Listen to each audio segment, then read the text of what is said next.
Hello, today we're going to talk about patenting mobile applications.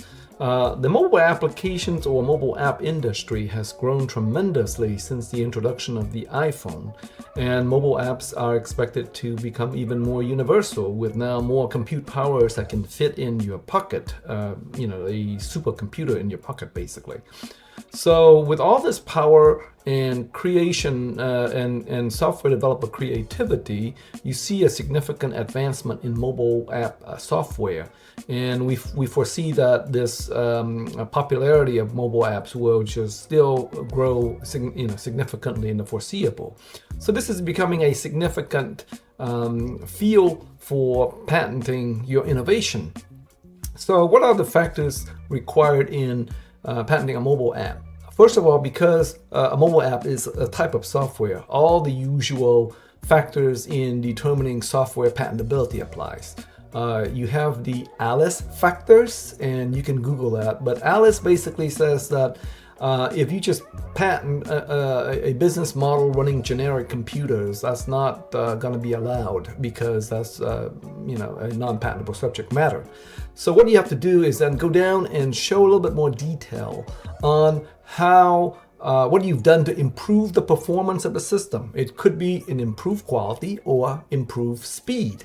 So the patent office is looking for neat tricks that you've done that make the mobile app run significantly faster or provide significantly better results. So for example, if you're doing image compression, if there's some trick that you've done that just simply enables the processor to run at half the time and the quality of the compression is twice as good, that for sure is something good that you want to bring out in your patent application.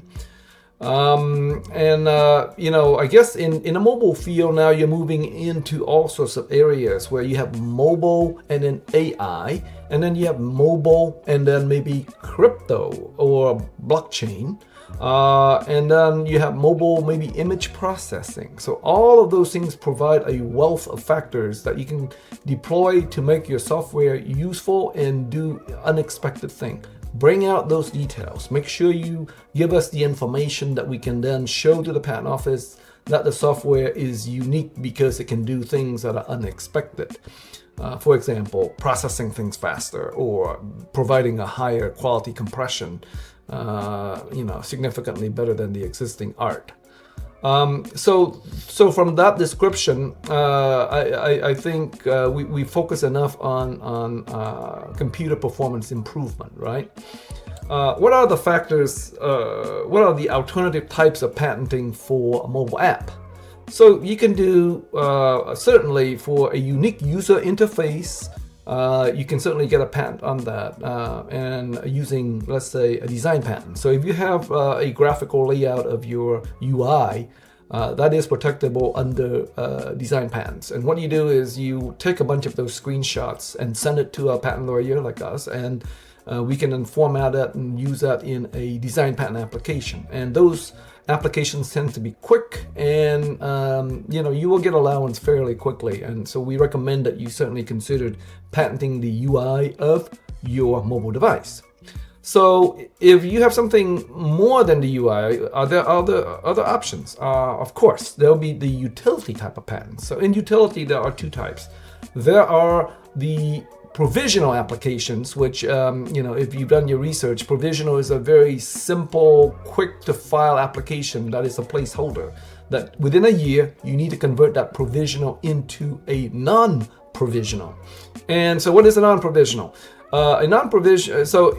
Comparing a provisional with a non-provisional, a provisional, you can just simply do a brain dump. You can just organize all of your internal documentation into a single document and then file that as a provisional. That's one way of doing it. A better way of doing this is then you organize the content along the flow of a conventional patent application that you've done the search on, you'll see. And so that is the type we would call that a non-provisional. And so a non-provisional has they have the background section, they have the summary of the invention section, and then they have the detailed description, and then after that they have claims. And so the claim is really the main differentiation between a non-provisional and a provisional. And then, of course, you have the drawings. Like in software, you have flowcharts that illustrate how the software operates. And so those are the type of patents that you can apply for mobile application.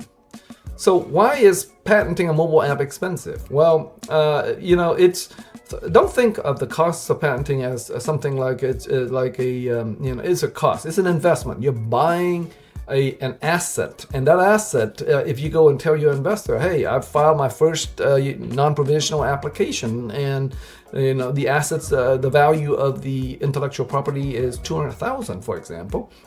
Most investors aren't going to bat an eye on that, and so you're getting about a 10x return there on your investment, and that is in line with what the venture themselves expect an ROI. So on top of being an asset that you can increase your valuation, the patent application also provides protection for your go-to-market strategy. So if you have a portfolio of patent application, it makes it harder for people to copy you, and therefore it protects the sustainability of your business. It gives you a moat.